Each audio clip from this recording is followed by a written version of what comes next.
coy dui di rantau sakit ijo sanang ditangguang surang jauhnya kampung bilo tasilau ayah jo mande ya co mambayang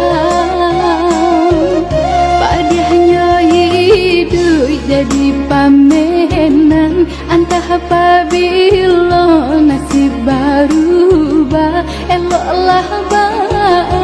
bagari tangan biar dan jalan kampung nanti tinggal.